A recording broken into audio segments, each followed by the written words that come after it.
Namaste, everybody. Haribo. Welcome to the Happy Man channel. And we're going to talk today about awareness and self-awareness. I offer my respects to my spiritual masters, Siddha Swarupananda Paramahamsa and Srila Bhaktivedanta Swami. So, people have asked some questions about awareness and self-awareness, so we're going to, try to speak on this subject, answer these questions. And it's an interesting topic. You see, awareness. We're aware always. Why? Because we're spirit soul. Awareness is an indication of life. When you're alive, you're aware. You see, you're aware of your surroundings. You're aware that you exist. You're aware of all things because that's the nature of the soul. You may not be very alert. You may be kind of in a covered condition, like under the intoxication of whatever the substance may be, and your awareness kind of dulls. We get, our bodies get old, our minds become confused, and our awareness diminishes. But as long as the soul is present, there is awareness because the soul is eternally aware. And self-awareness is awareness of ourself, but I'm not speaking about our material self. See, I'm speaking about our true self. So that's going to be the main focus, self-awareness. In our material consciousness, we're aware of our material self, so to speak, our material bodies and our material minds, these two material coverings over us, the spirit soul. So we all know, we're aware of our bodies. Oh, it's, not the way I want it to look. I'm not as pretty as I want to be. I'm not as handsome as I want to be. It's not developed in the way I want it to be developed. It's too big here. It's too little here. I don't even like, my hair color. I don't, whatever. We're aware of our body. And of course, we're also aware of the discomforts of the body, all the pain in my stomach or my head, or, the limitations that I have in one way or another. So much awareness, or maybe I'm aware of the strength of my muscles. I've worked in the gym so hard. Now I'm so strong. Have you ever noticed bodybuilders, if you've ever been around them, they're always looking in mirrors.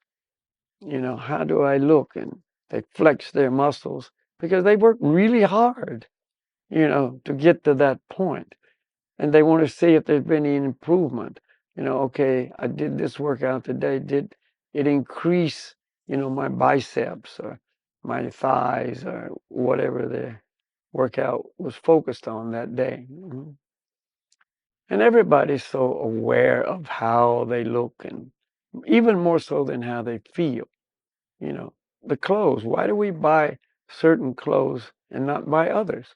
Because we're aware that, according to our concept, it will make me look better, or it will make me look cool, or it'll make me look trendy, or other people will like me because, I dress like this, I look like this, you know.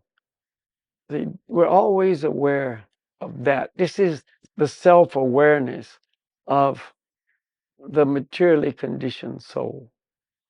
And we're aware of our mental conditions. See, how I feel mentally. Oh, I feel good today. I feel bad today. I feel depressed. I don't feel very lively. I feel angry. I feel hatred. I'm so envious. Oh, I'm so happy. We're aware of all those mental conditions. And they definitely all come and go. One day I feel good, the next day I feel bad. One day I'm happy, the next day I'm sad. Or 1 minute I feel happy, the next minute I'm sad. I mean, it can change, in a heartbeat. So basically, this is the self-awareness that we have now in our materially conditioned state. Spend all of our time focusing on ourself. Not a good thing. See, not a good thing. The Vedas teach us a very, very different perspective of life. I've already mentioned it several times in this presentation, and I do it always. The Vedas teach that we're not our material bodies, we are spirit souls.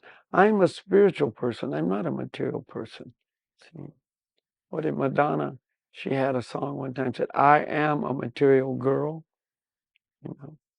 No, that's wrong. You're not a material girl.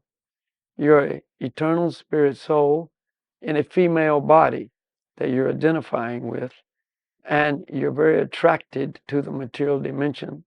You're aware of your material flesh and how people relate to you as, whatever they do, some good, some bad.